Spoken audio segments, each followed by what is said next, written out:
किशन का जादुई पतीला। एक छोटे से गांव में किशन नाम का एक दुकानदार था। उसकी दुकान में पुराने और नए हर तरह के बर्तन मिलते थे, पर उसकी दुकान पर ग्राहक कम ही आते थे। एक दिन एक बूढ़ी औरत उसकी दुकान पर आई।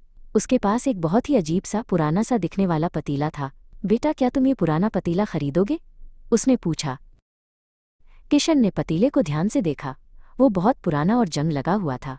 ये तो किसी काम का नहीं, किशन ने सोचा, पर बूढ़ी माँ को मना भी नहीं कर सकता। उसने थोड़े पैसे देकर पतीला खरीद लिया।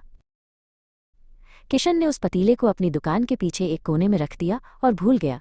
एक रात उसे भूख लगी और उसने सोचा कि कुछ खाना बना ले। उसने गलती से वही पुराना पतीला उठा लिया। जैसे ही किशन ने पतीले में पानी डाला, एक जादुई चमक निकली। पतीले में से गर्मा गर्म स्वादिष्ट पकवान अपने आप बनने लगे। पुलाव, पकौड़े, जलेबी। किशन हैरान रह गया। ये तो जादुई पतीला है। किशन खुशी से उछल पड़ा। उसने सोचा, अब मैं अमीर बन सकता हूँ। उसने तुरंत अपनी बर्तन की दुकान बंद कर दी और एक छोटा सा होटल खोल लिया, जिसका नाम रखा जादुई पतीला होटल। गांव भर में उसके होटल की चर्चा होने लगी।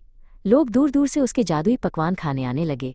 किशन का होटल हमेशा भरा रहता था और वो देखते ही देखते गांव का सबसे अमीर आदमी बन गया। किशन अब बहुत खुश और घमंडी हो गया था। एक दिन उसने सोचा, ये पतीला तो कमाल का है, पर ये मेरे लिए कपड़े क्यों नहीं बनाता? उसने पतीले में अपने पुराने कपड़े डाल दिए। पतीले में से कपड़े तो नहीं निकले, लेकिन एक अजीब सी गंध आने लगी। और फिर पतीले में से ढेर सारे छोटे छोटे रंग बिरंगे मोजे निकलने लगे। एक नहीं, दो नहीं, सैकड़ों मोजे। किशन हंसते हंसते लोटपोट हो गया। उसने सीखा कि जादुई चीजें भी अपनी मर्जी की मालिक होती हैं। उसने अपने होटल में एक नया व्यंजन जोड़ा, जादुई मोजे का पुलाव, जो सिर्फ दिखावा था, और गांव में उसकी कहानी हमेशा के लिए मशहूर हो गई।